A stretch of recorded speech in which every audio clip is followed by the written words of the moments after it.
Ready wins. Fatality.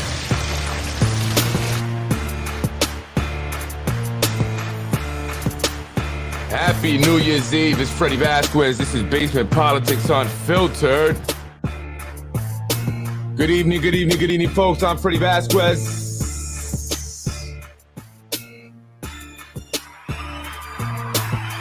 Happy New Year. Happy New Year's Eve. It's the last episode of the year. I wanted to come on, do the top 5 most incredible political moments in 2022 here in the city of Yonkers. And then off to celebrate. Good evening, folks. I'm Freddie Vasquez. This is Basement Politics. Happy New Year's Eve, the last episode of the year 2022. And I want to go over the top 5 most incredible political moments of 2022.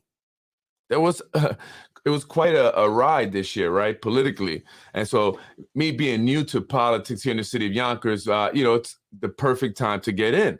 I get to see a lot of the craziness. I mean, last year was just as crazy. Tasha Diaz, remember, screamed out, "Let's get it poppin'," just before she went and they voted on the housing ordinance that she flip-flopped on. But folks, first I want to talk about John Rubo really quick.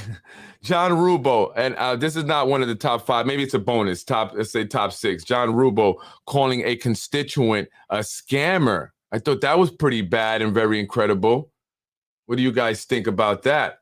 Remember this meeting at the Bernice Breckman Center when they had a rally because they could not get their center opened up. It was taking forever.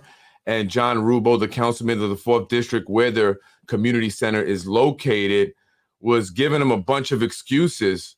And then ultimately he gets so frustrated, with the whole process and everything that's going on, that he just says, you are all being, scammed by a scammer, right? And he points over to an advocate, someone who's been advocating for seniors here in the city of Yonkers for a very long time. It was a woman, very disrespectful, I think. And, someone who gives their time, money, and has been attacked, has had a political retribution, has dealt with that as well, and still continues to fight the good fight. It was very disrespectful, and to do it in front of everybody live while the Yonkers Voice guy was there, I was also there. It was just incredible. So I want to show people this John Rubo, and this is one of the things about John Rubo. He's not good, containing his emotions here. So check this out.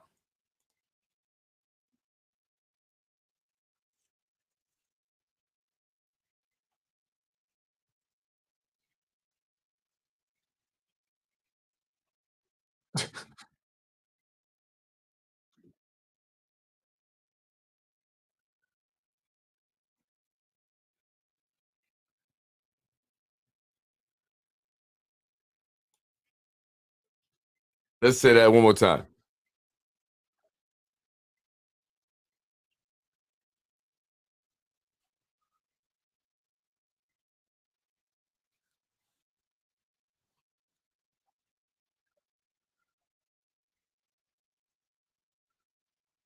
Look how red her face was, man. That was very embarrassing, John. That's a woman. And I find it very, interesting how they have, tried to create this narrative about me and how, I'm a stalker, I'm aggressive, I attack women, all kinds of nonsense, all kinds of crazy stuff. Yet, we've only seen this from other individuals. Many of them are elected officials, like John, embarrassing a woman, attacking a woman, essentially, insulting her in front of her peers, in front of people that she's advocating for. She's volunteering her time. She's trying to do something good. You're the elected official. You're supposed to be making sure that, the seniors are happy in your district, John. They are a huge, voting base. And that's probably why you almost lost to Carlos Burgos. And this is what you do to someone. And on live, recording here with, what's his name? Oh, no volume. You guys didn't hear it? Oh, there was no audio on it. I'm sorry. Let me try that again. It's can you hear me though? Can you hear me? It's very. I was saying it's unfortunate that you know that John Rubo would do that to a woman. You know, and I just want to make sure you guys can hear me. Let's see if I can hear this again. This was the second center to be done. The Can you hear first it? was Chima. So Chima started just before the pandemic. So during that time, we did the outside work because we didn't want to shut down multiple centers at once. Let me know if you can hear it. If not, right away, real quick, We please. started the work here. So the center wasn't closed for 2 years. Yes, it was. So you know when you get those calls from Con Edison, they say you owe $1,000 and they're scamming seniors? You're being scammed, folks. You're being scammed by that woman over there. The center was not closed. No, yes, it was. Hey, John. Again, that's Carolyn Elizabeth Marie, and she's been doing a lot here for the seniors and a lot of people in the community, not just, the seniors, but she's really big on advocating for senior and children, a social worker, giving her time. This is John, an elected official. He's being paid for this.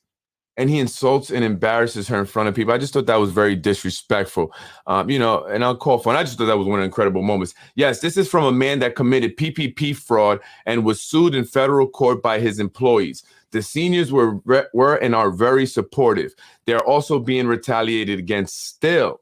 We need a new administration. And that is what I'm, calling for. And a lot of people are as we're going into this new year. 2023 is very important. We have districts 1, 3, 5, and the mayor. And again, remember, folks, and I'll get into that in a second, the mayor and his administration pretty much stole our right to vote whether or not we want terms extended. There was no public referendum. Essentially, the city council, which consists of this gentleman right here, John Rubo, who are bought and paid for by the administration, the mayor, it's obvious by now, took it upon themselves to vote. And I'll get into that in a minute. But that was pretty incredible. I thought that was very disrespectful, Carolyn. He owes you an apology. He does. He owes you a public apology, but I doubt we'll ever get that from John Rubo. Well, anyway, number 5 on my top 5 most incredible moments of Yonkers politics, when Lakeisha Collins Bellamy, the city council president, decided to use an important moment, the term limit vote meeting, to address critics and anyone who she says or feels may have attacked her personally. A waste, of the people's time, not the place for it, and a total distraction from what was truly the reason we were all there and we were all watching and concerned about it. And that this was, to me, very shocking moment. And I was surprised. I was even addressed in it. Prayed. I researched. Please do not interrupt. I prayed. I did research. I talked to people. It wasn't just a decision that I thought of in my mind and said, you know what, that's what I'm running. I thought about it. It kept me up at night. I couldn't sleep. I wake up and I'm thinking about it. And then on Sunday, I got a phone call after going to church, because I went to church because I didn't get to be in the house of the Lord for him to talk to me about what he wanted me to do. And after I got home from church, I got a phone call from my cousin's child's mother asking me to get to Lawrence Hospital because they had been in a car accident. And I got there expecting to find my brother laid up in a hospital bed, but okay. And then the doctor notified me that my cousin didn't make it, and he was in a car accident with his 18-year-old son in the car, and his son was rushed to. Can you hear the audio? Just make sure you can hear that. I want to stop it there because I was confused and maybe I got it wrong. Maybe I didn't hear it. And it was absolutely, William is correct. That's called a deflection. And I think everything that transpired that night at the meeting was a deflection and a distraction from the fact that these people were literally stealing our right to vote, stealing our government. It was a coup. This is pretty much a coup. They are taking over. They have conquered our government. And so she utilized this. But I don't know if you guys were paying attention, but she says she gets a call from her cousin's child's mother. He had been in an accident. She rushes to the hospital expecting to see her brother laid up in the hospital bed, injured but okay. And then the doctor comes and tells her that her cousin died. Was it her cousin or her brother? I was confused there. Or that I hear that incorrectly. I'm not sure. But this wasn't the time. And if it was something that was so, emotional and, something that was on your mind that was really just, keeping you from really being focused and being professional, then you should have, not been there that day. You should have went to, stood with your family at home and, and dealt with that situation. Not being insensitive, but this is important to the people and it has lasting effects. And many of us every single day have tragedies that we deal with. Mike Breen was not at the meeting before, right? Initially, when they introduced the legislation. And he was only in Aruba, right? It wasn't a family tragedy. Just happened to have emergency surgery. And that very moment put this all in perspective for me. I wish that I could vote for 4 more years of my cousin's life. We're fighting about something that is not going to end our lives.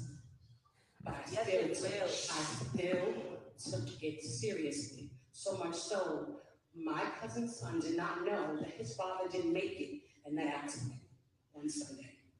And because he had to have emergency surgery, we withheld that information from him. And he knew that I was the one that went to check on his dad after the accident. So when I walked in the room, he said, "Auntie Keisha, is my dad okay?" And I looked him in the eyes and I said, "Mm-hmm." And he said, "Are you telling me the truth?" And I almost broke because I knew that I was lying to him and his father was dead. But instead, I said, "Focus on your surgery and we'll talk about it later." So when yesterday, his mom was telling him that his father was dead, and I was listening to you all. So if you don't think... And she's referring to the public hearing at the public library over there at the Riverfront Library, that she was going through that then, and she still sat there and listened to everyone, And again, my condolences. I'm not trying to be insensitive, regardless of what you guys have tried to do to me, very disgusting stuff. I still don't wish death upon anyone and their family members. So I send my condolences, but this is important to a lot of people. And it's not fair to the people that do find this very important that you kind of hijack it with your personal issues, your tragedies, and then also, your desire to address your critics, which is what she does here. Let me move it up to it a little bit.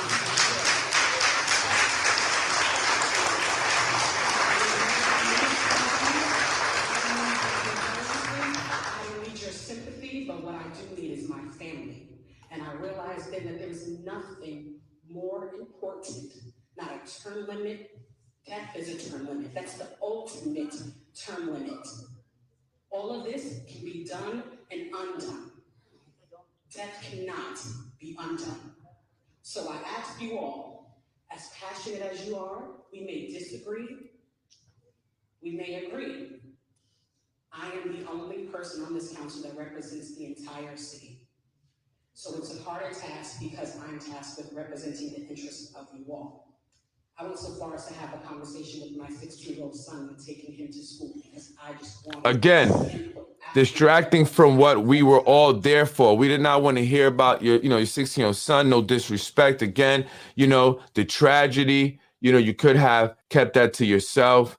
This was a time to address the fact that you guys were bypassing what the people wanted, or I should say ignoring what the people wanted, and quickly pushing this term limit extension through. I mean, they literally gave the people 10 days. 10 days from the time that it was introduced to the time that they passed it. We had a public hearing, then they passed it. They should have had town hall meetings, gone throughout the city of Yonkers, If they wanted to do the voting themselves, they should have gotten a real consensus from the people. And they did not do that. They did not do their due diligence. They said they did. They announced it on their pages, that they use, like the Tribune and Yonkers Voice and stuff like that. But did they really make every effort possible to let everyone know what was going on? I mean, there was one woman who came to the library who spoke, and she said, I just heard about it and I came straight from work. And then I went to City Hall instead, first, because the flyer that they had advertising it showed a big picture of City Hall, even though the meeting was at the Riverfront Library. Right? And so they did a lot of things that were very deceptive. And, I find interesting that at these meetings, they had the Yonkers Police Intelligence Unit there, also known as the Black Shirts. Why? Why were there no uniformed police officers present? People who clearly were identified as police officers. Why was Vinny Spano, the Yonkers city clerk, and the intelligence unit of the Yonkers Police Department at the Riverfront Library by 10 in the morning? At least I know when I went there, they were there. As soon as they saw me, Vinny ordered the guys to close the door. He walked away. But what were you guys doing there? What was Vinny doing there? He's the city clerk. Why is he interacting with the police department like he's the commissioner or something? And did you guys notice that fancy camera that they brought there to the Riverfront Library, and they also had it at this meeting? It's a facial recognition software. And so were they doing opposition research, getting people's facial recognition who are opposing this term limit to do information or research on them, see who they are so they can terrorize them, which they have been? It's very strange. All of that stuff is strange, and you'll see a lot of this in the Hector Santiago incident that I play here in a minute. But I want to move up a little bit to this, because she goes in. I want her, hear her when she says the CPG from CP, whatever. Because I have been silent. So thank you, Ms. Parker, for having the conversation with me today and saying to speak my truth. I am not going to be a judge in January. I am an attorney. That is, of course, a dream of mine. So again, she gave herself away. I'm not going to be a judge in January, although that is a dream of mine. No one said January, but many people have been speculating that for her introducing the term limit extension legislation, she will become a judge, a city court judge. Lakeisha never wanted to be in politics. They had to actually, convince her and force her to, not force her, but really, convince her to do it. And so she's only there for a short time. And so it may not be January, maybe after the primaries, or maybe after her term is up. But she will become a city court judge, as she says, it's a dream of hers. Lakeisha was just playing the sympathy. Yeah, absolutely. And then listen to what she says about the husband. Why would I walk away from something that I worked so hard for just last year? It doesn't make sense. But that's the narrative that people wear in because they expect you to sell your soul. I'm never selling my soul.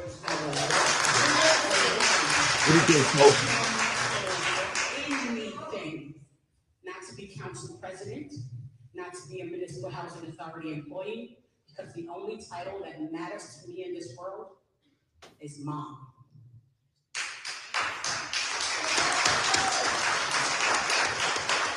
I was selling my vote for my husband to be a cop. Like my husband works at a supermarket or has some trivial job. My husband is a corrections officer and has been for 7 years.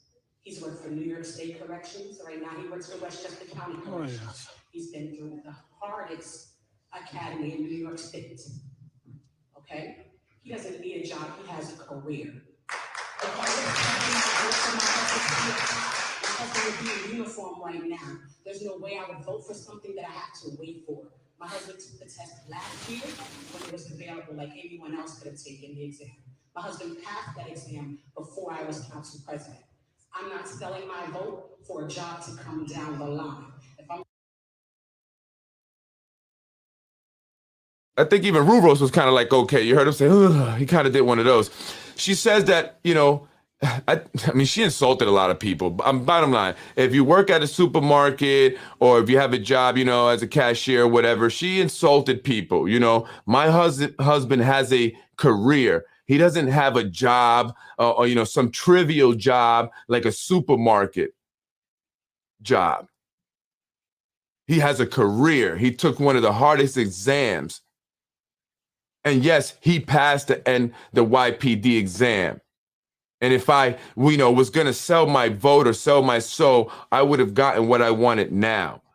She then goes on to say, if I am voted out, because I think someone has said, we're going to vote you out. She says, I'll be on to bigger and better things.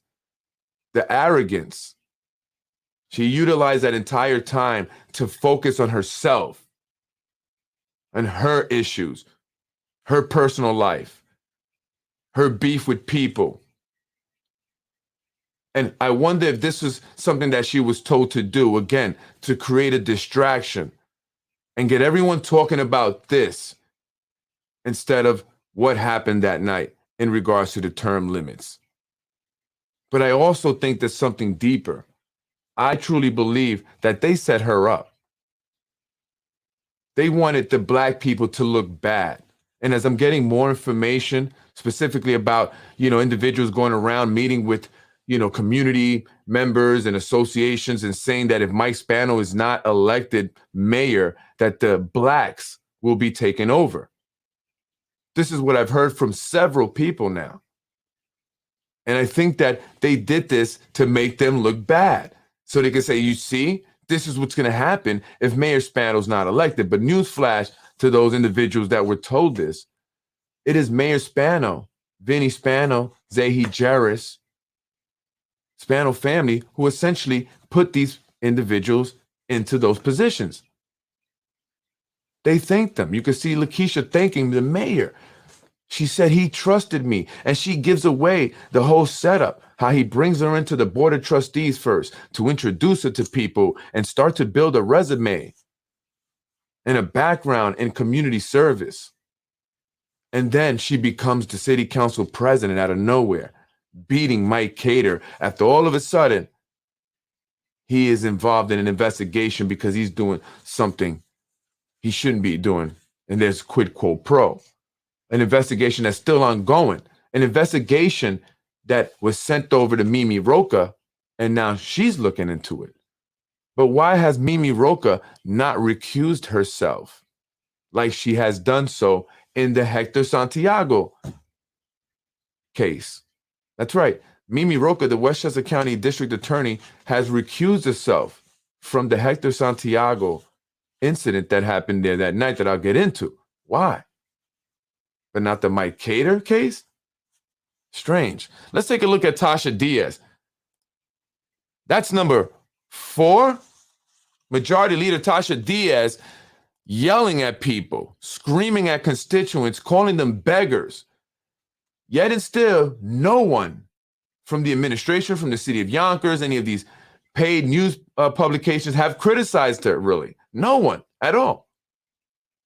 They've criticized everyone else, but not the majority leader, did not hold her responsible, ultimately, in my opinion, for starting the entire incident.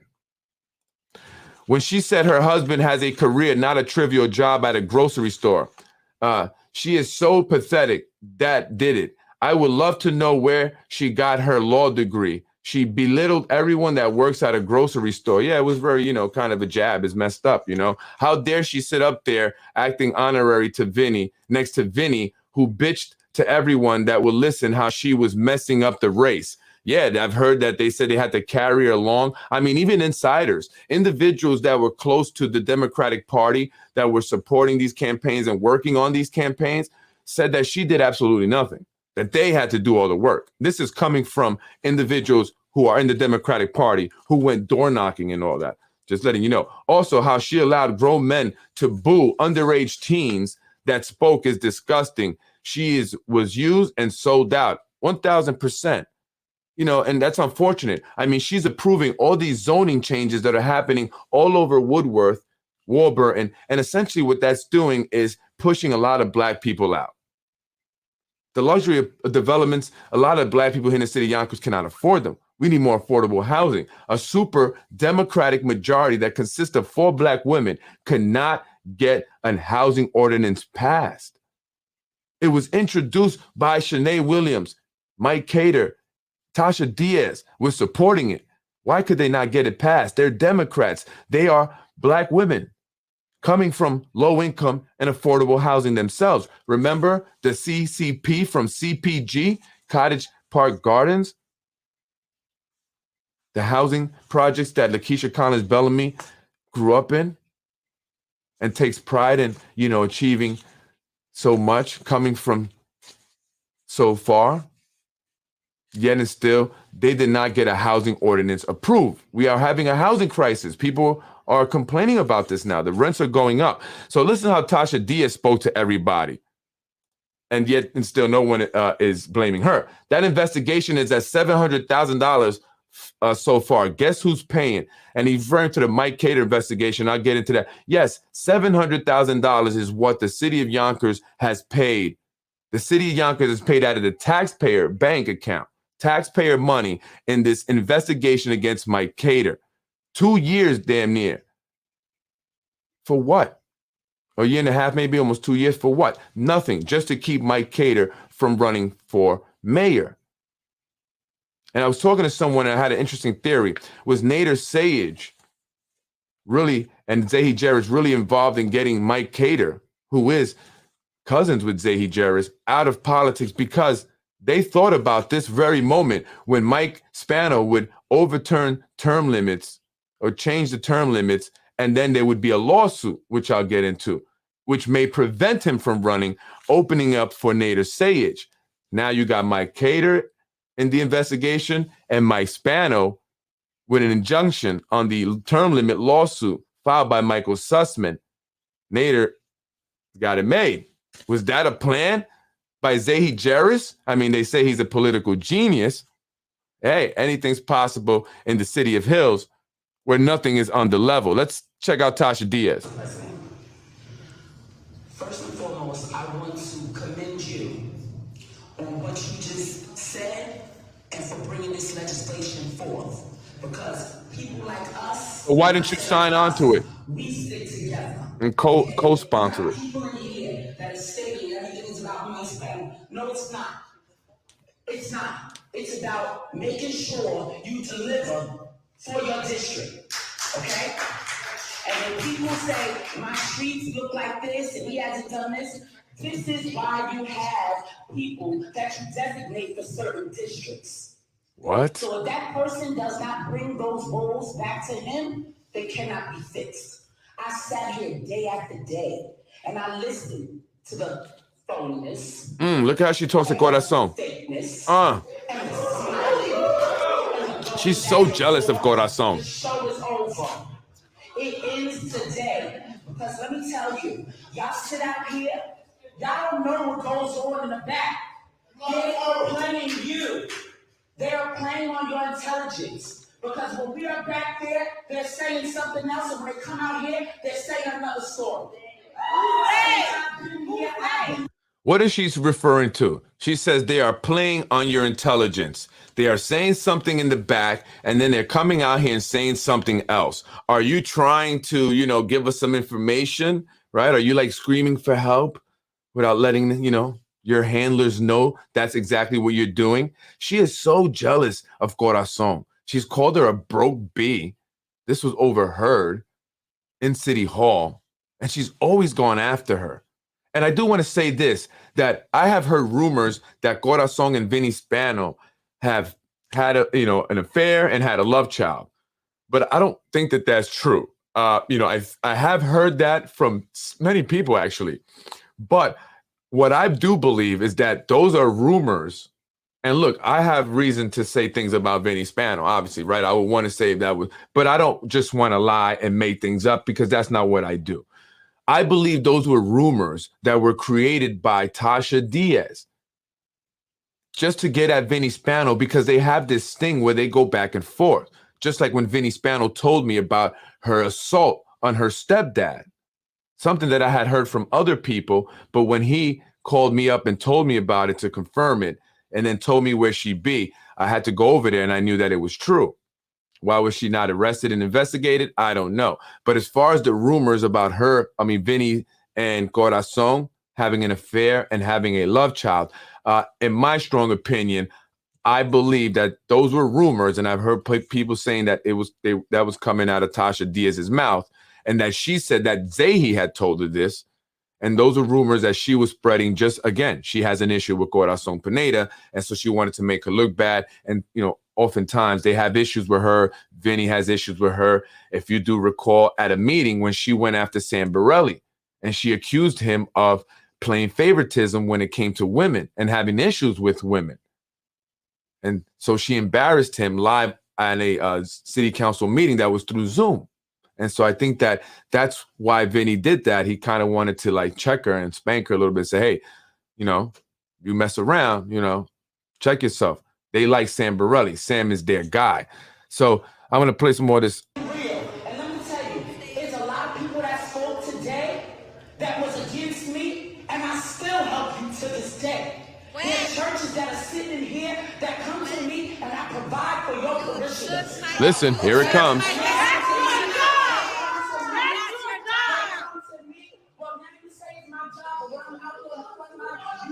And you call the cops on me. You call the cops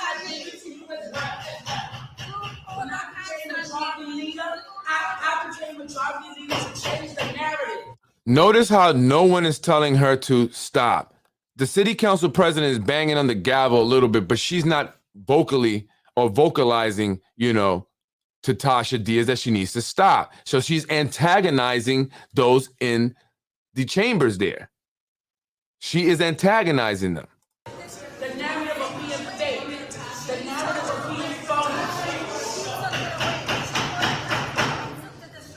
Please allow the council members to speak.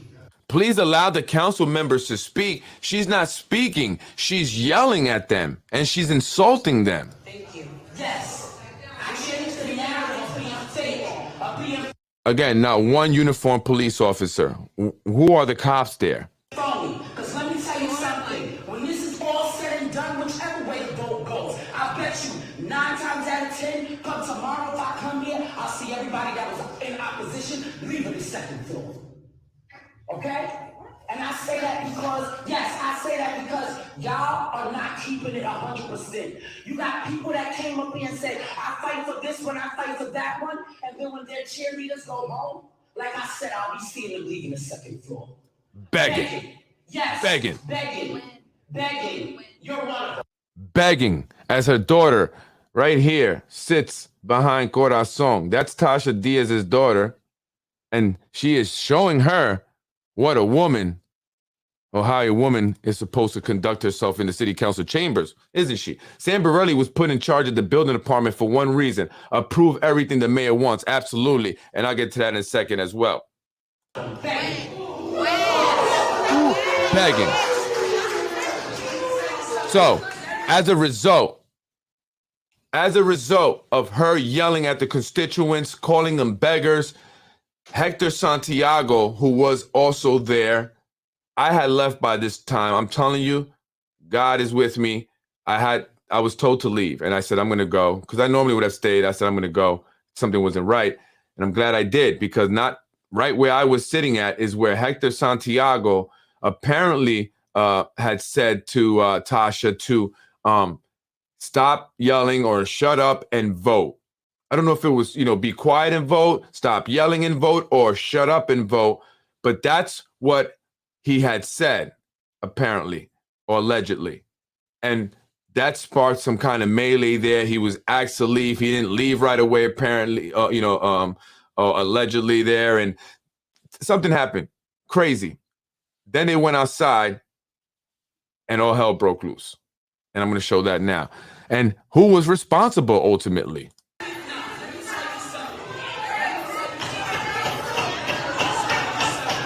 That's Deanna Sanchez from Yonkers Sanctuary Movement.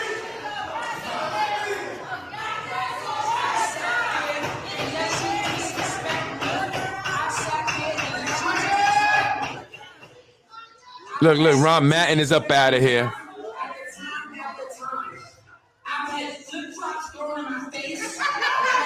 Look at Jeffrey Sage. Why is Jeffrey Sage allowed to stay there? Look at this guy videoing over here. Who's he?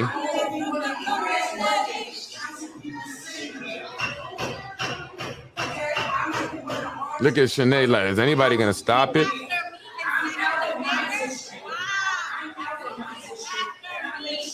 Why is no one stopping this? At this point, it's enough. There's no need for her to continue to go.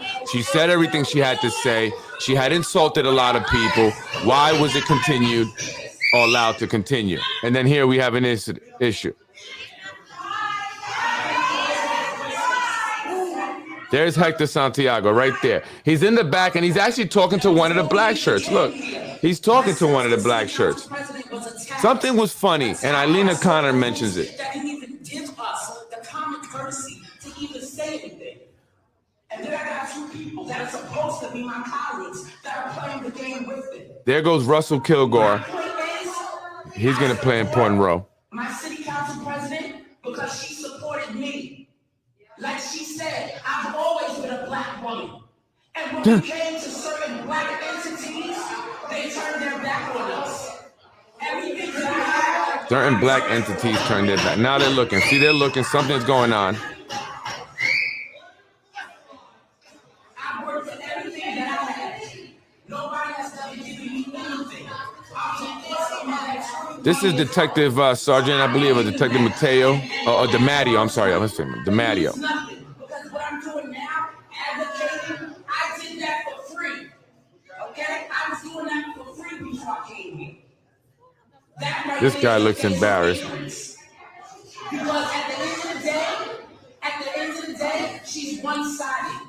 She doesn't want to hear what You're arguing with a constituent. You are a councilwoman, the majority leader. It does not matter. So people start saying vote.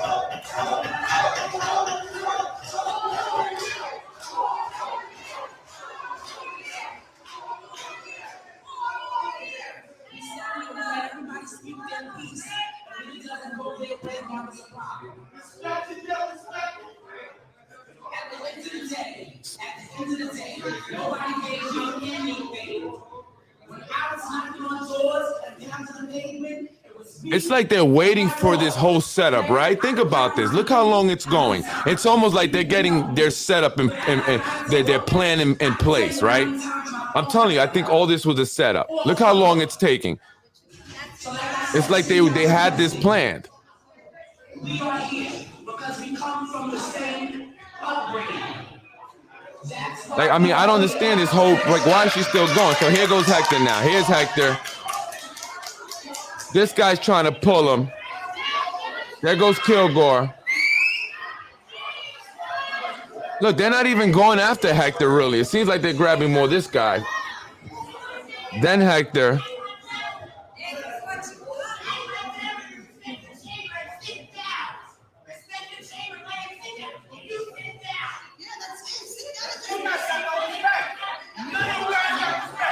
Who's this guy here, folks?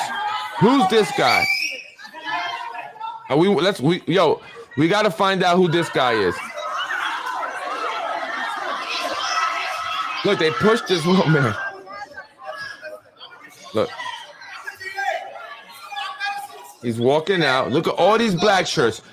None of them are uniformed police officers. Why? There goes Mr. Vincent Spano. There goes Eleanor Spano, right? I don't know what the Why hell is she happened up? here. Why are certain individuals up? What the hell happened here? And so, I don't know if this was all a setup. I have a strange feeling this was a setup. I have a gut feeling this was all set up. Look how long it took. It's like they're getting all the people in place, right? Like, why is she just going on? After a certain time, it was like, what are you even talking about? Let's just get on and vote. And other people had yelled, just vote. Let's vote. Let's vote. And no one went after them.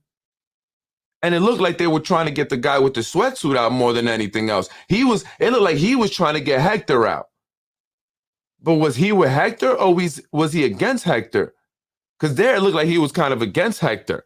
And then what was all these other people that were just allowed to be able to be up and around and moving about? in the mix of things and we're not told to leave? Who are these people? What do they do for the city? We have to find out who these people, folks. Who are these people? I'm going to give you a different angle here.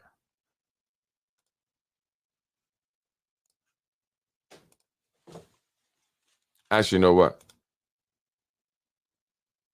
Yeah, this is from a different angle of the camera here. And then it goes outside. And then we'll look out outside, what happened outside.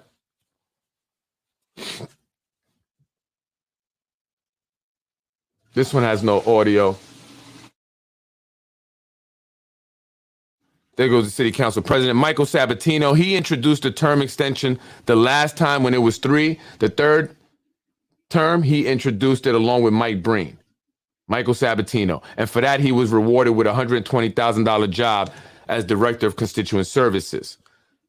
So who's this guy with the brown jacket? Who's this guy here? So things start happening outside. They go outside. People rush outside. Now let's take a look at what happened.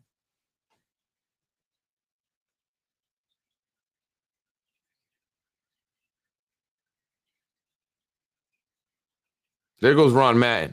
See, they're pulling this guy out first, right? This is Detective Russell Kilgore. He's on the mayor's detail. These guys, this also on the mayor's detail. These are all the black shirts. Yonkers Police Department Intelligence Unit.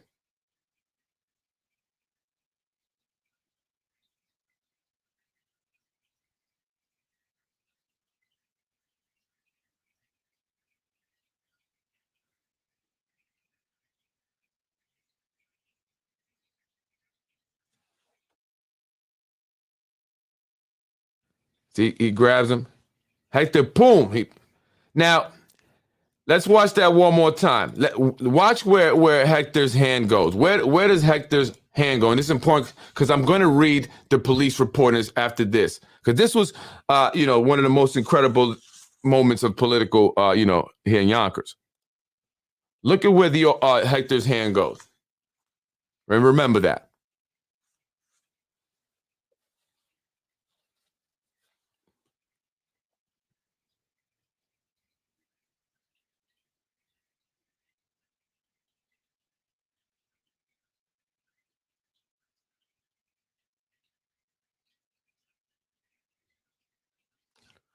Here's the detective right here after the incident.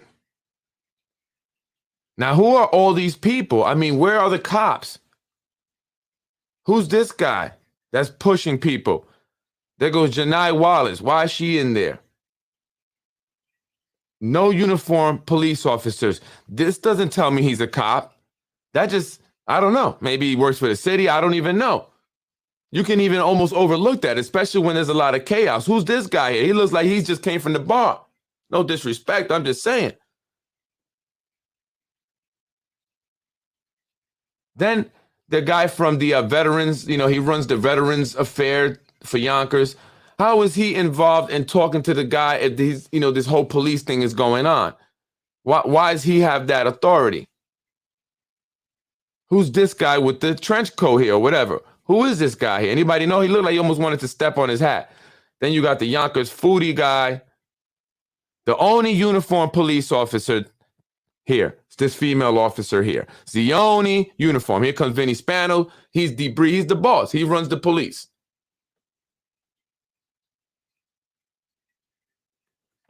Who are all these individuals? One uniformed police officer. Why was there only one uniformed police officer and the mayor's protective detail there, the Yonkers Police Intelligence Unit there? And it just looked like a setup. Folks, that looked like a setup to me. Like something was going on. They were setting it up. That's why, it looked like that's why Tasha was kind of dragging it. They were like, drag it. There's going to be a moment where we're going to have all this go on. And just to completely distract us from this term limit thing, I think, black people look bad. Black council members look bad, especially if it's true, if that's what they're going around saying, if Mike Spano's not voted. And so I don't know. Tasha should have been impeached. Her behavior was deplorable and she is a wild card. Yeah, and it's not the first time.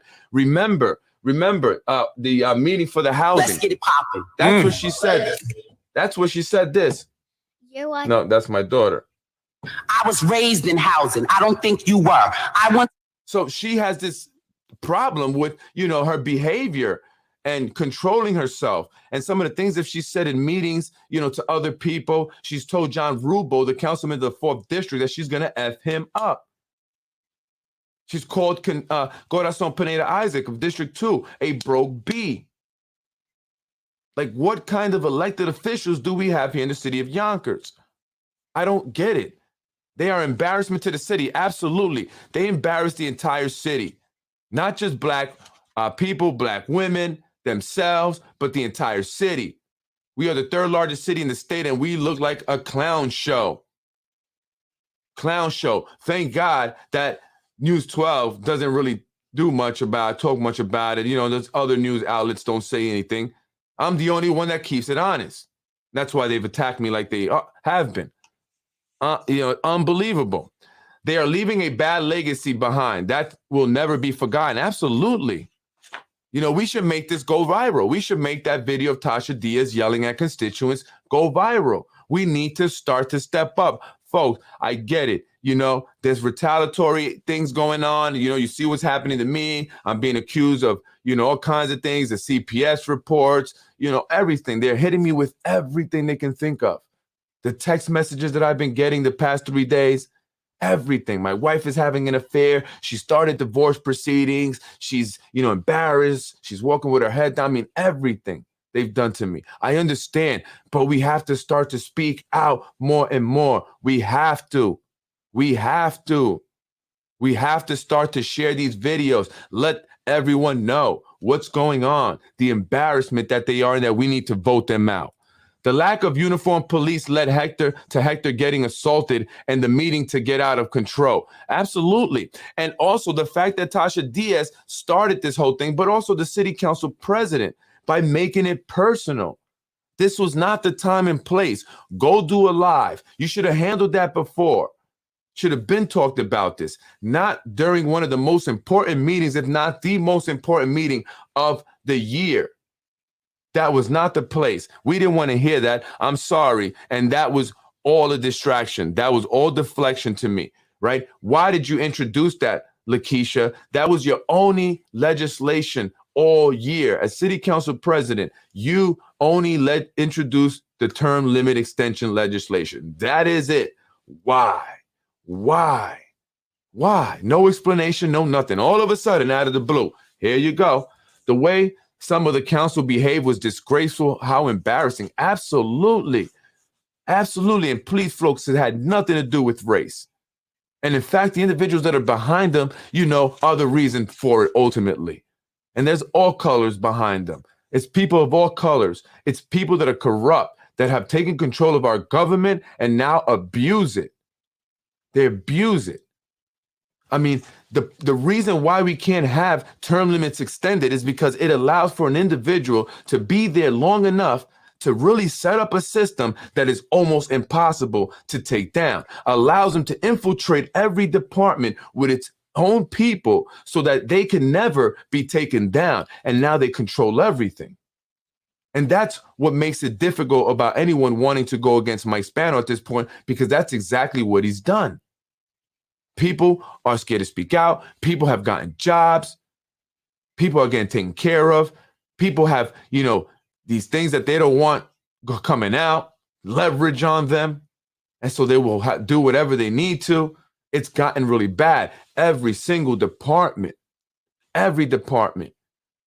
they've got this whole system. And if you don't fall in line, you may get sent to the shrink, the crooked psychiatrist over in Hartsdale.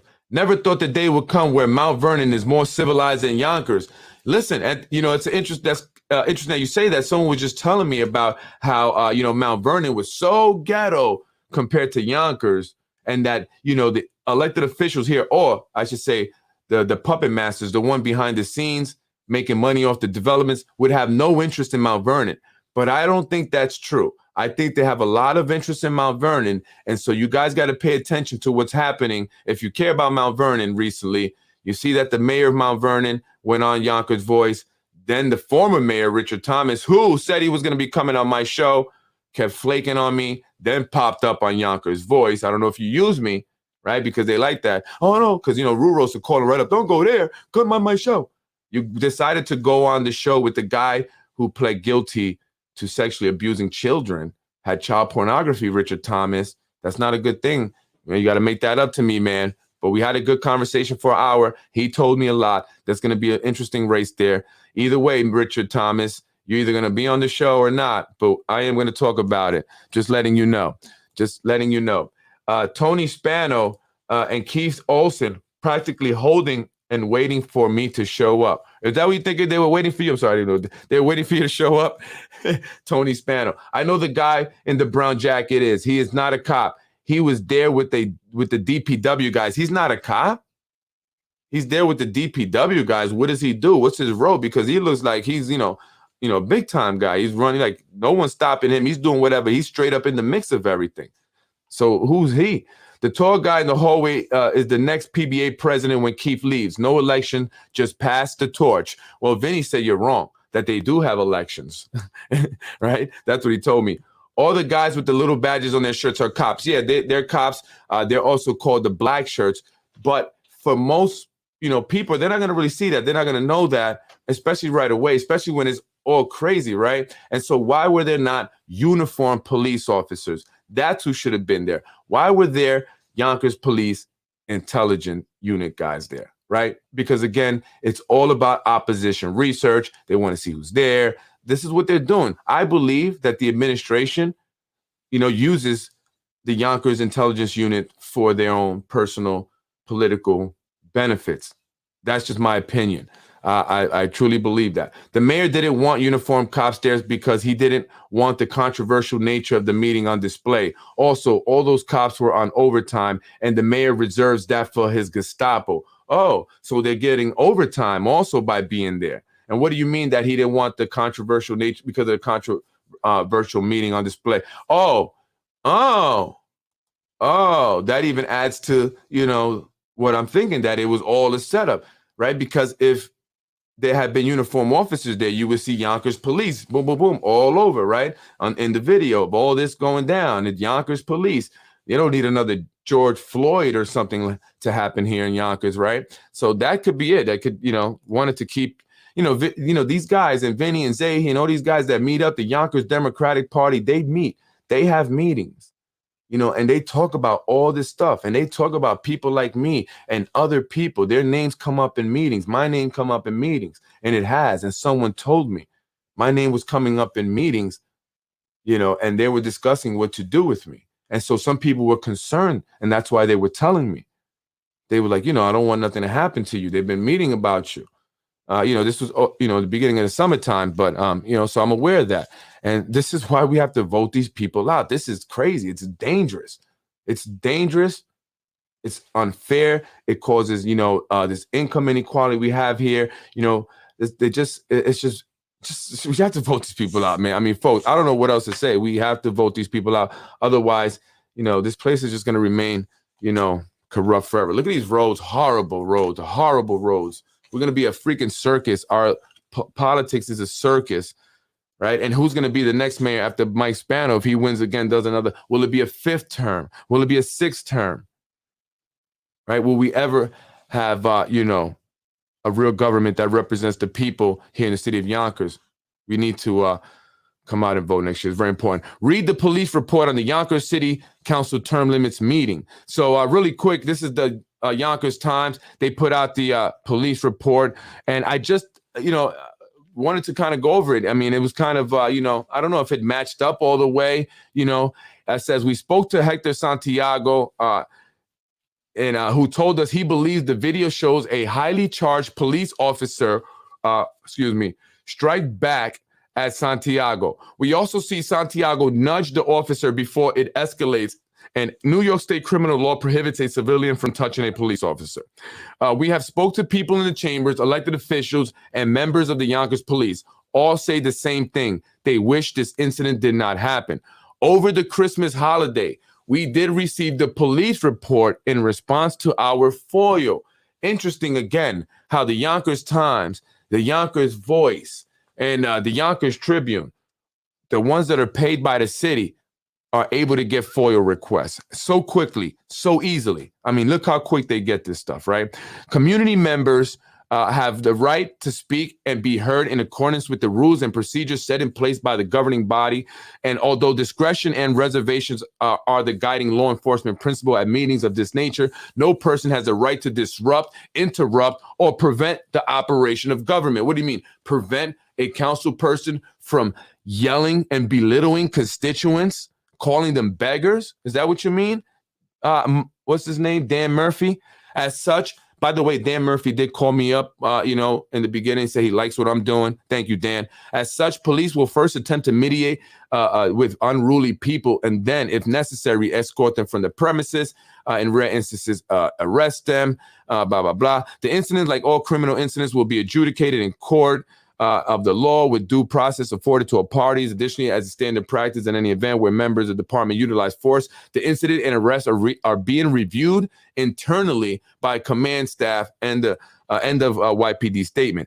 The police report includes the following. Now listen to this.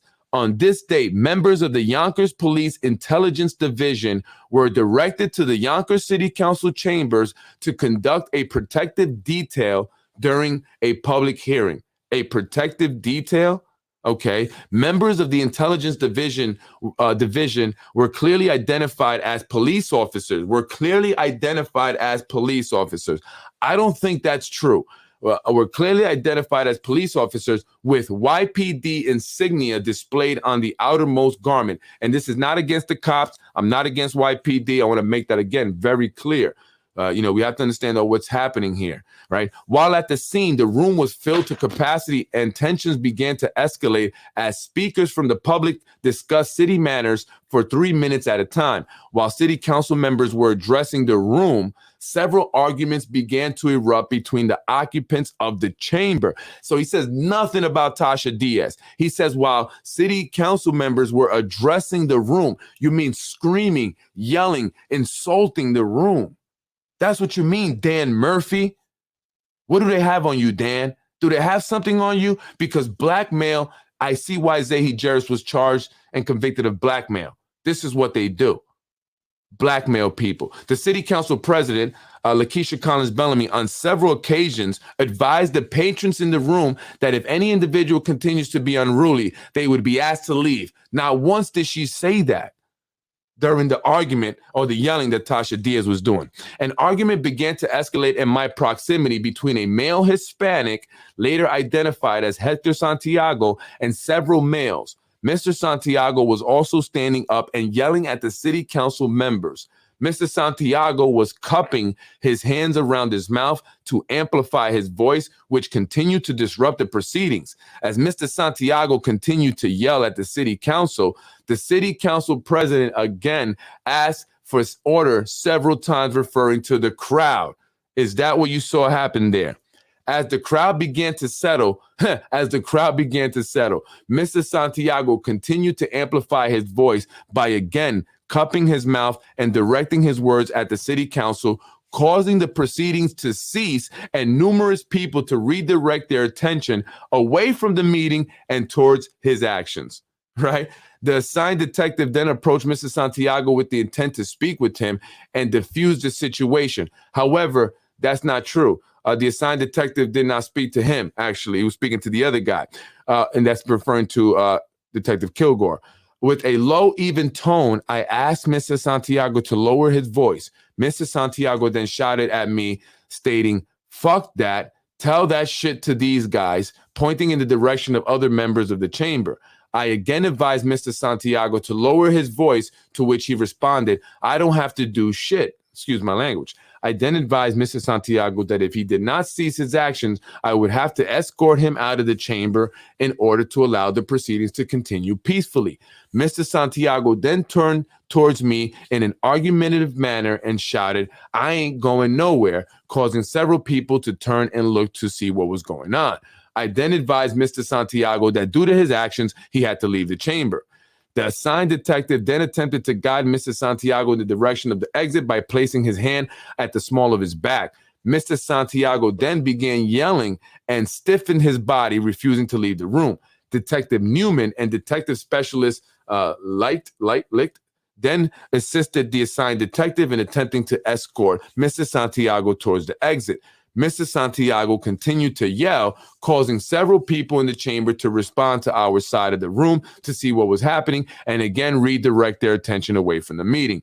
As Detective Specialist and Detective Newman were guiding Mr. Santiago towards the exit, he continued to stiffen his body and pull away from the said detectives. During these actions, Donnell McCall began to grab Mr. Santiago to move him towards the exit. His actions separated the detective from Santiago, at which time the detective then advised McCall to release Mr. Santiago, to which he complied.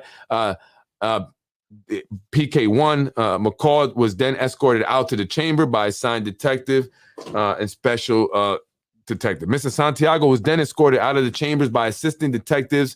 The assigned detective was in the hallway outside the city council chambers, speaking with McCall, attempting to calm the situation. At this time, Detective DiMatteo exited the chambers with Mr. Santiago. Detective DiMatteo passed Mr. Santiago off to the assigned detective to escort Mr. Santiago away from the proceeding. As the assigned detective began to guide Mr. Santiago towards the stairway area, Mr. Santiago yelled, "Get the fuck off me," and struck the assigned detective in the chest and neck area with his elbow and forearm in an upward motion, forcefully jolting me back. At this time, the assigned quickly reacted and struck Mr. Santiago once with a closed fist in the face in order to stop his actions and to place him under arrest. The assigned detective then attempted to detain Mr. Santiago by grabbing a hold of his upper torso as he continued to actively resist by turning away from me and refusing to comply. Numerous officers then grabbed a hold of Mr. Santiago and took him to the ground. Detective Specialist Licht, or whatever his name is, was then able to place Mr. Santiago under arrest without further incident. Mr. Santiago was then escorted out the building into the police car. Santiago was taken to St. Joseph Hospitals, where he was treated for minor abrasions. It should be noted that Mr. Santiago had a prior injury to his right shoulder and was wearing a sling at the time of his arrest. CSU responded to the hospital for photographs. During the altercation with Mr. Santiago, the assigned detective, Detective Kilgore, experienced a twinge and stiffness in my right neck area, causing pain and discomfort. I responded to St. John's Hospital, where I was treated by Dr. Fortunato for a neck sprain. I was released and remain on duty. Interesting to note, he went to St. John's as opposed to St. Joseph's, which was closer, where Hector Santiago went to. St. John's is connected to the Spano family, Empire Strategic Planning, and so is St. Joseph as well, but just thought that was interesting. Santiago was then transported to Central Booking, where he was charged with disorderly conduct, resisting arrest, and assault on a police officer.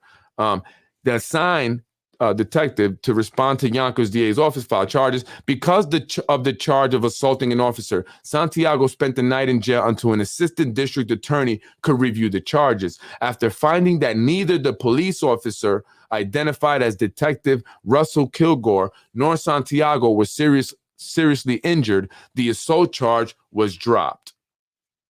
Eileen O'Connor, who was in the council chambers, posted her thought.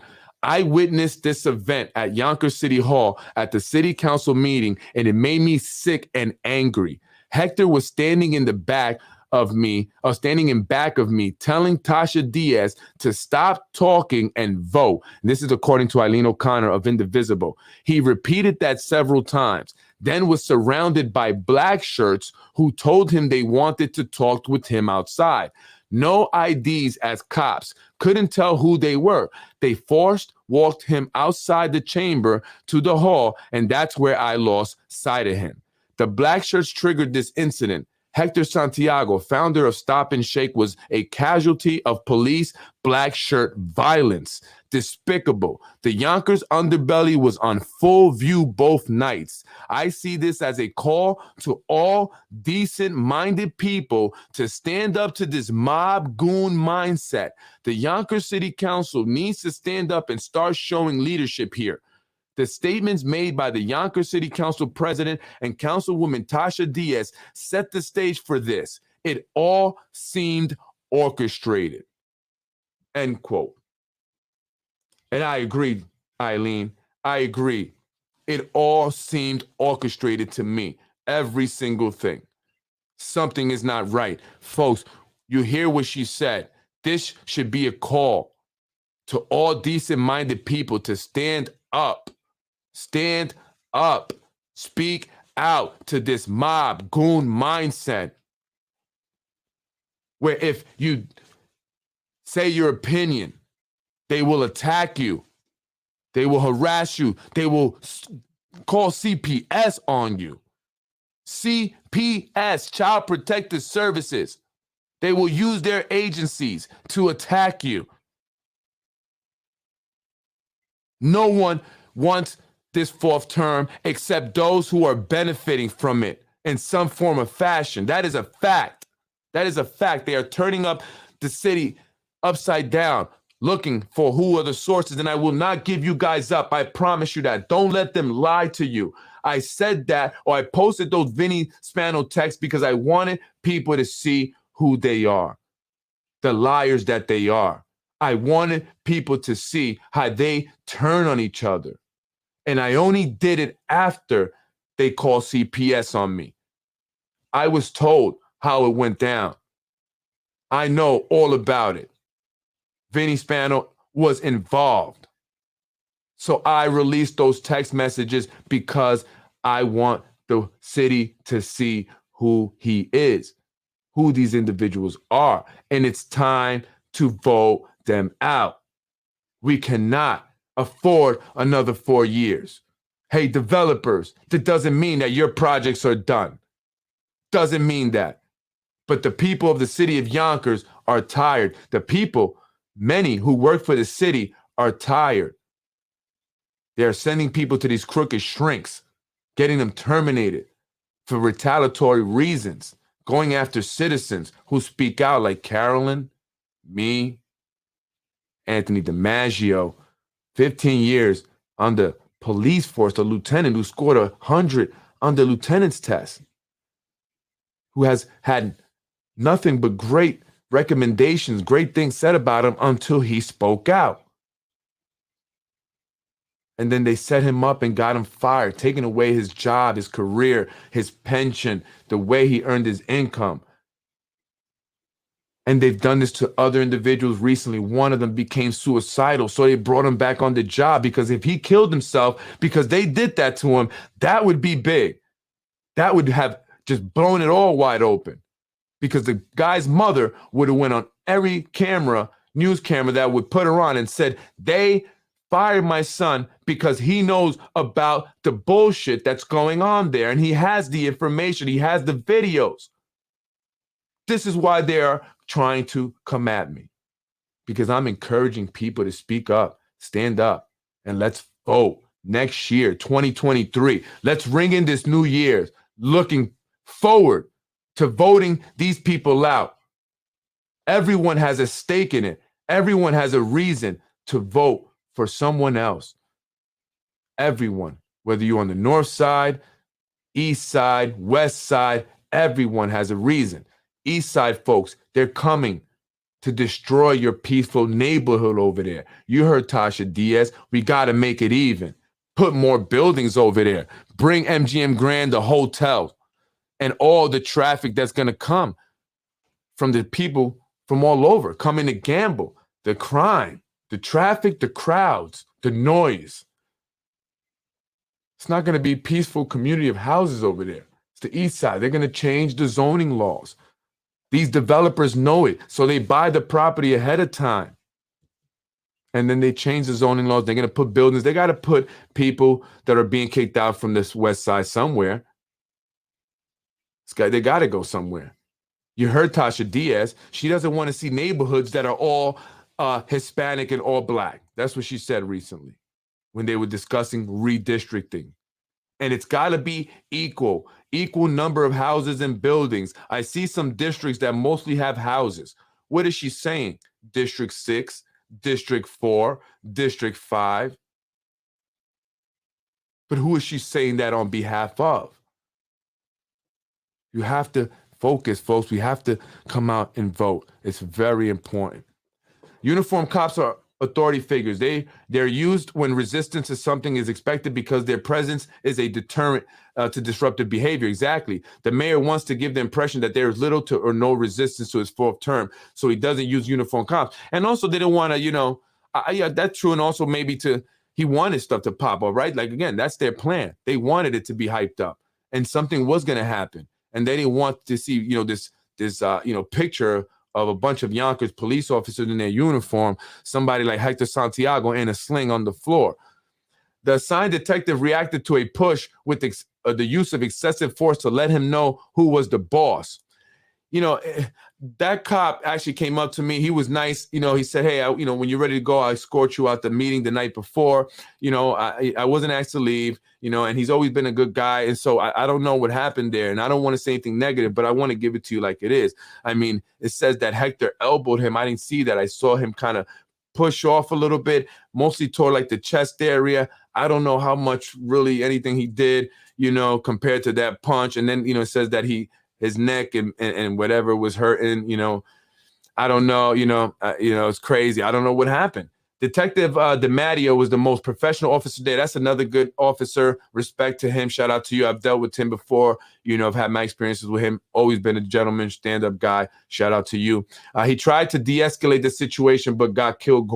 Yeah, he did try to de-escalate even in the, at the beginning inside the council chamber when Hector was kind of, fighting it out with the other guy. He kind of said, I got it. Come here. Come on. Come with me. Like, kind of like, me. Come on. Come with me.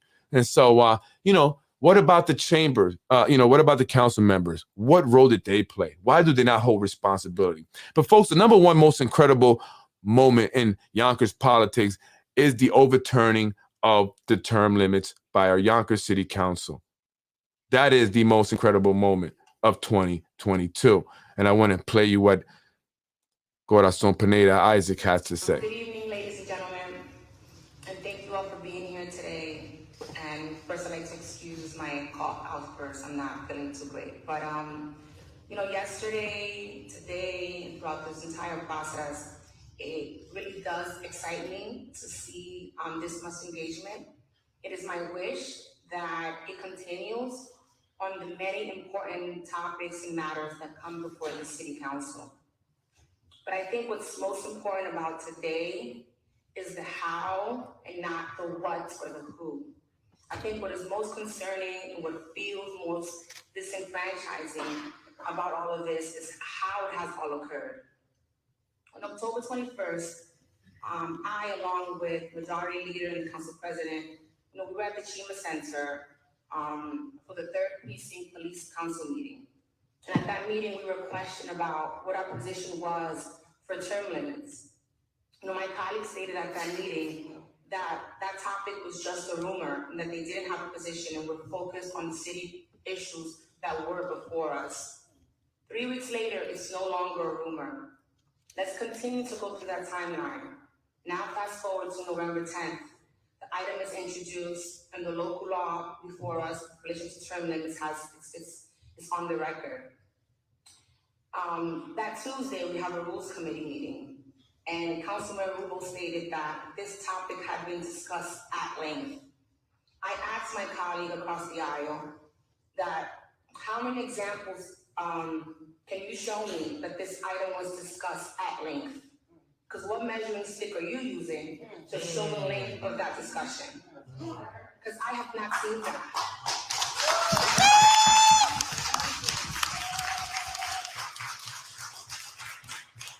Tuesday, November 15th, was the first time that we as a caucus even spoke about it.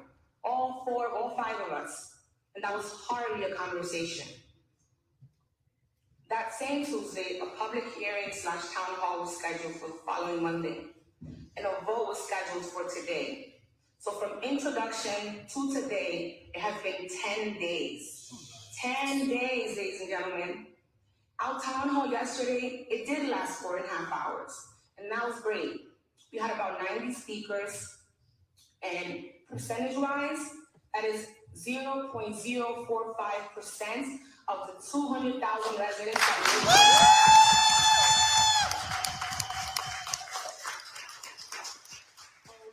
We want to create a consensus, or we're creating a consensus from the opinions of 0.45% of residents that spoke yesterday. You said the majority of them spoke in favor. That's fine.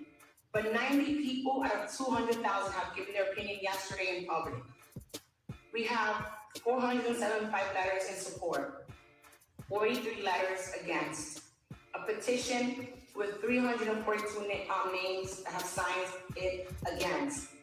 And I give you these numbers to highlight that these numbers may seem large, but in relation to the 200,000 plus residents that reside here, that is not nearly enough to make a decision of this magnitude.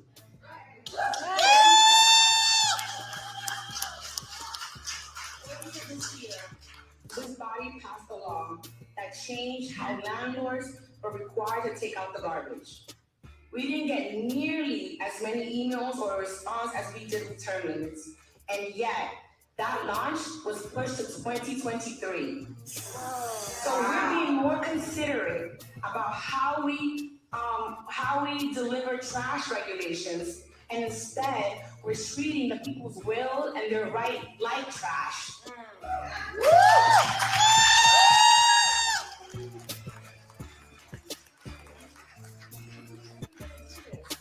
We did it in 2018, now we're doing it in 2022. I believe that 4 years from now, the proposal's gonna come before us again. 4 years from then, we're gonna keep setting this precedent, and we can continue, this body can continue to do this. We cannot. It's not about one person, it's about what we're doing and how we're doing it. That's what Maya Angelou said. I've learned that people forget what you said, they forget what you did, but they will never forget how you made them feel.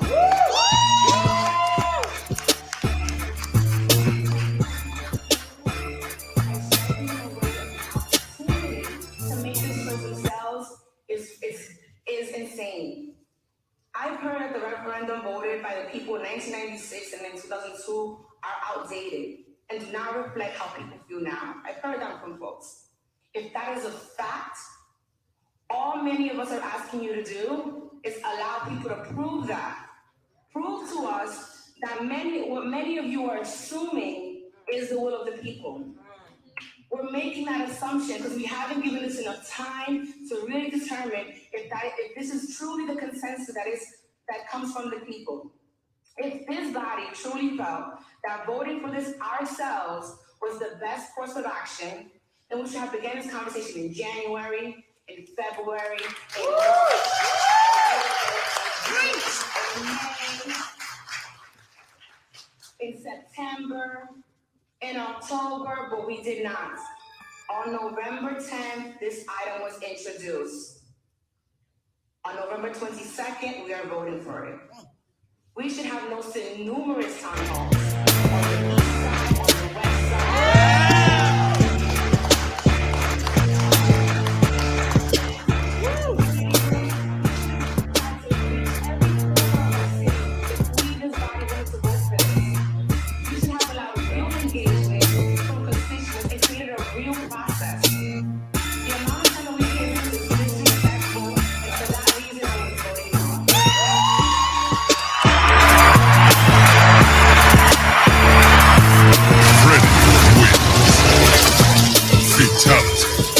I do not always agree with her politics, but this speech was spot on.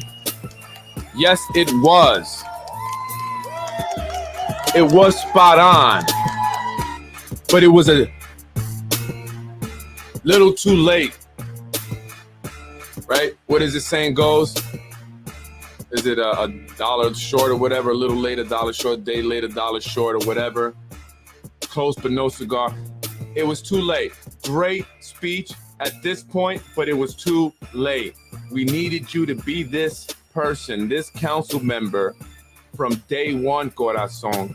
But you played the game at times, and it cost the people of the city of Yonkers. And so now you're saying this, and we appreciate it, but we know that you want to run for mayor, and we know that you're getting support from certain individuals. But again, you were part of it, Corazon, and I'm not going to be able to forget that. Folks, these people killed the housing ordinance and have not passed it. They extended the term limits. They say they're Democrats, but they're Republicans. Democrats. They are Republicans. And I'm not saying anything negative about Republicans. I just want you to know, Democrats, who you're really voting for. Remember, Mike Spano, John Rubo. I was raised in housing. I don't think you were. I want Tasha, hold on, not yet. Mike Spano, John Rubo were Republicans. Remember that. They were against the housing ordinance. The mayor vetoed it. That's not very democratic of you, Mayor. Are they really Democrats? I don't think so, folks. So all you Democrats out there, make sure that you vote for the right person. Don't vote for party.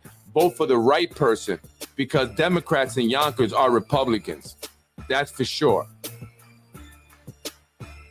They all suck, especially the ones that voted for term extension. If the mayor was so popular and doing such a great job, why not bring it to the people? Exactly. And that's what Corazon was saying. That's what a lot of people have said. If the mayor was as popular as everybody, or as they want you to think, then why not have a public referendum? That would have made it look good.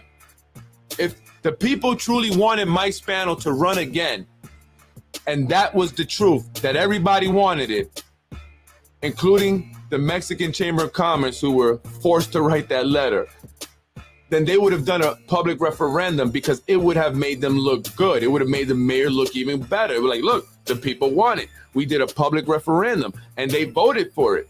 So it's the people's will. But they knew that that would not happen. They knew that the people did not want a fourth term. And even though they may have liked Mike Spano, it's not about Spano. It's about democracy. I'm Freddie Vasquez. This is Basement Politics. Happy New Year, everybody. 2023 is going to be a big year. We have to come out and vote. We have to get involved. It's important. They're stealing our city right from under us. Many of you are getting pushed out, or we all will eventually. Rents are going up. Cost of living is going up. Water bill is going up. Your taxes are going up. But the developers are getting the tax breaks. The developers are getting their businesses supported by the city. They're getting millions of dollars to stay in business. Right, John? Rubo, did you get a better lease from AMS after they bought the trolley barn because you would not have been able to stay in business otherwise? And is that why you favor AMS acquisitions in everything that comes before the city of Yonkers? Chicken Island, you are the chair of the real estate committee. Tasha Diaz, you killed the housing orders and did nothing to produce another one. You have done nothing for housing, nothing for education, nothing for the people, except stand around while pantries throughout this Westchester County have been so gracious to give to the people. Thank you to Feeding Westchester. Thank you to Ridgeway Alliance and their congregation and the people that donate there. No thank you to Tasha Diaz, who steals it from the people and takes credit for it. Your time is done. Shanae, you stood there with a smile. Too much ganja, lady. Not while you're at work. That's why you didn't do such a great job in the first district. I'm just saying. And District 5, Mike Breen. He was the one that introduced it along. Well, he also introduced it along with Sabatino for the third term. Remember, Mike Breen. They introduced the third term extension at that time. Sabatino got a job. Mike Breen is hoping for a job as well for doing so. Mike Breen also alone introduced legislation to reduce the requirements for the commissioner of the building department so that Sam Borelli, the DPW deputy commissioner, could become the commissioner of the building department because he was not a licensed engineer. He didn't meet the qualifications. So they lowered it. And then they just hired a deputy building department commissioner with an engineer's license. Why could they not find a commissioner for the building department with a license? Because no one would sign off on these projects. They were not going to risk their licenses, their careers, their reputation. No way, Jose. It's a lot of corruption going on here in the city of Yonkers, folks. I'm Freddie Vasquez. This is Basement Politics. If you haven't been following me for very long, make sure you stay tuned. It's only going to get better. I promise you that. We have saved the best for last, and we got to wait for the primaries and the general election to really strike. But they're going to strike even harder. They're threatening to release some video of me again. So you may be seeing another video of me. I don't know what that video is going to be about. I don't know. Maybe. I really don't know. I don't know what these people are doing. I know they're following me. They're doing videos. They're harassing me. I'm getting text messages. There may be another CPS call. I may get a third one, folks. I may go into the new year with 10 CPS calls.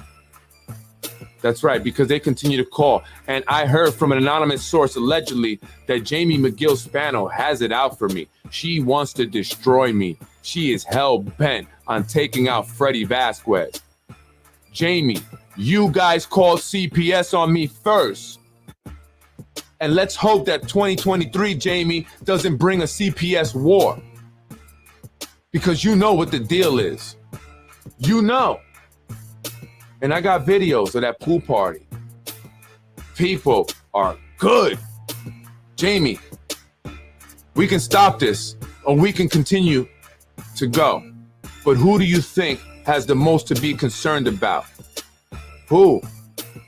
And by the way, the feds are here. They're watching. You guys need to watch it. Tasha, you're going to get thrown under the bus. Lakeisha, be careful. A lot of you are going to get thrown under the bus. Erwin, you too. Your best friend, he's prepping the narrative to throw you under the bus also. The game is over. The party is over. La fiesta se acabó. I'm Freddy Vasquez, Basement Politics. Happy New Year, everybody. I love you. Thank you for supporting me. And please don't believe the BS. And tell a friend to tell a friend that Freddy Vasquez is none of that garbage that they try to say. And I'm not going to out you. That's what they want people to think, that I'm going to out my sources. No, I'm not. Vinny Spano deserved what he got. Besides, he's a part of the problem. They all suck, especially the ones that voted for term extension at the mayor. I read that. I really have nothing against the mayor. We all know it was Mr. ABC. That is Zahi Jerris, Mr. All About Cash. Behind my brother's downfall. I would just love to have it go to vote by the people. Instead, now we have to lawsuit and possibly 2 more down the pipeline. Way to go, costing the citizens big bucks. That's right, because who are going to pay for these mayor's lawsuits? The taxpayers. Do you want to vote for a man that's going to have a bunch of lawsuits? No, we cannot afford these lawsuits, people. And Mr. Johnny Limo, Mr. Zahi operates here in the city of Yonkers because he's allowed to. Nick Spano allows him to. They knew that your brother could beat Mike Spano and Nader Sage. They both wanted your brother out. Let's be honest. Let's just keep it real. Zahi Jerris works for the Spanos. It's a fact. He is their political assassin. He gets all the minions lined up, along with the Democratic Committee, Tom Meyer and Meyer Jr., all your little minions, CPS callers, hiding behind your fake pages and your anonymous text messages and phone numbers and all that. You won't tell me who you are and show your face because you're scared to. Yeah, continue to call CPS. Continue to abuse the system. Johnny, don't kid yourself. You know who that was. Happy New Year's, Freddie. Thank you, Travis. I appreciate it. Whatever your name is. Happy New Year. Great job. Thank you. I appreciate it. I appreciate it. Thank you very much. That means a lot. Folks, please, let's share it. It's time for this to end. We have to become vocal. They don't want this to come out. That's why they're attacking me. This is too much for them. So we have to become vocal. The more that talk, the more that hear, the louder it is, the more that will get done. We have to become vocal. Enough is enough. 2023 is the year we end it, right, folks? We do it together. Happy New Year's. Looking forward to starting afresh for the bigger cause and not the big cause. That's right, Hector. I'm ready for you to come on the show, baby. Let's do it. You know, listen, it's that time. Don't let them use you. Don't let them use us. We have to be smarter. It's our time. It's our time. Do we want to remain at the bottom forever, scared to take the risk?